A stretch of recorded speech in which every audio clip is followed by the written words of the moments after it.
औज़ुबिल्लाहिमिनश्शैतानिर्रजीम बिस्मिल्लाहिर्रहमानिर्रहीम। अस्सलाम वालेकुम स्टूडेंट्स, आज हम करेंगे क्वेश्चन नंबर 8 एक्सरसाइज नंबर 4.3।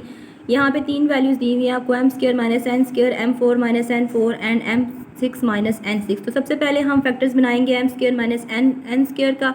दो वैल्यूज़ का स्क्र बन रहा है, दरमियान में माइनस है तो एक दफ़ा प्लस और एक दफ़ा माइनस लिख दिया।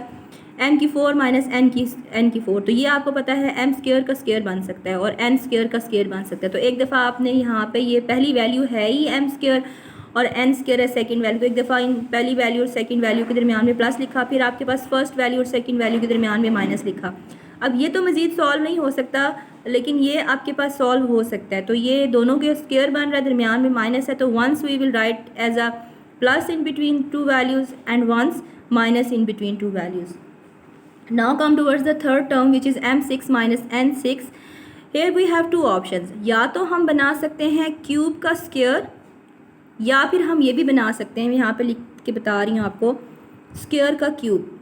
अब एक ये बना सकते हैं क्यूब का स्क्वायर, किसी चीज़ की पावर 6 हो तो हम ये दोनों काम कर सकते हैं। हमें क्या पता कि हमने ये करना है या ये करना है। अगर आपके पास वैल्यूज़ के दरमियान में माइनस हो तो फिर आपने क्यूब का स्क्वायर बनाना है। जैसे यहाँ पे दरमियान में माइनस है तो आपने क्यूब का स्क्वायर बना दिया, यहाँ पे भी n क्यूब का स्क्वायर बना दिया। तो एक दफ़ा इनको दरमियान में प्लस करके लिखा और एक दफ़ा इनको दरमियान में माइनस करके लिखा। उसके बाद आपको पता है ये इंडिविजुअल क्यूब का फार्मूला बन रहा है, जिसमें a का क्यूब प्लस b का क्यूब हमने पढ़ा हुआ है, a प्लस b a का square minus a b plus b का स्क्वायर, और फिर a cube minus b cube a minus b a का square plus a b plus b का square. Now m minus n इसमें भी आ रहा है और m प्लस n इसमें भी आ रहा है, इसमें भी आ रहा है, और m प्लस n इसमें भी आ रहा है, m माइनस n इसमें, तो ये दोनों कॉमन आ गए। उसके बाद फिर हम लिखेंगे m प्लस n और m माइनस n, और इन दोनों को मिला के हम करेंगे m का स्क्वायर और माइनस n का स्क्वायर। ये हमारे पास आंसर आ जाता है, highest common factor.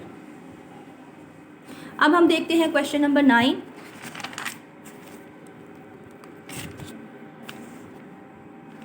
Question number 9 में हमारे पास एक ये वैल्यू है और एक ये वैल्यू है और एक ये तीन वैल्यू है। सबसे पहले पहली वैल्यू का हम फैक्टर बनाते हैं। इनमें से आपको पता है कॉमन आ रहा है a, तो हम कॉमन ले लेंगे x का square plus 2ax plus a का स्क्वायर। अब तीन वैल्यूज़ अंदर बच गई। तीन वैल्यू में सबसे पहला रूल होता है दो वैल्यूज़ का स्क्वायर। फार्मूला तो नहीं बन हो रहा कंप्लीटिंग स्क्वायर वाला, तो ये देखें यस, फर्स्ट वैल्यू का स्क्वायर भी बन रहा है, थर्ड का भी स्क्वायर बन रहा है, और ये फार्मूला कंप्लीट हो रहा है बाय कंप्लीटिंग स्क्वायर। यहाँ पे हम फार्मूला का 2 लिखते हैं, फर्स्ट वैल्यू लिखते हैं, सेकंड लिखते हैं, वेरीफाई करते हैं, देखिए इससे मैच कर गया। इसका मतलब ये फर्स्ट वैल्यू और सेकंड वैल्यू का, सॉरी मैं सेकंड वैल्यू बोल देती हूँ, ये होती इधर थर्ड है, फर्स्ट वैल्यू और थर्ड वैल्यू का होल स्क्वायर हम कर देंगे इसको। उसके बाद इसके फैक्टर्स बनाएंगे, दो दफ़ा इसको लिख देंगे x प्लस ए और x प्लस ए। नेक्स्ट आपके पास सेकेंड टर्म है दिस वन, ये हमने लिखी। इनमें से भी 2a कॉमन आ रहा है, कॉन्स्टेंट्स में से 2 कॉमन आ रहा है और वेरिएबल में से a कॉमन आ रहा है, तो अंदर बच गया x का square minus 2ax minus 3a का स्क्वायर। अब ये तीन वैल्यूज़ हैं, तीन वैल्यूज़ में से 2 का स्क्वायर देखें बनता है, इसका तो बनता है लेकिन ये 3 किसी का भी स्क्वायर नहीं बनता, a तो बनता है लेकिन 3 नहीं बनता। तो इसका मतलब हम जाएंगे 3 वैल्यूज़ को सॉल्व करने के लिए मिड टर्म ब्रेक वाले फार्मूला की मैथड की तरफ।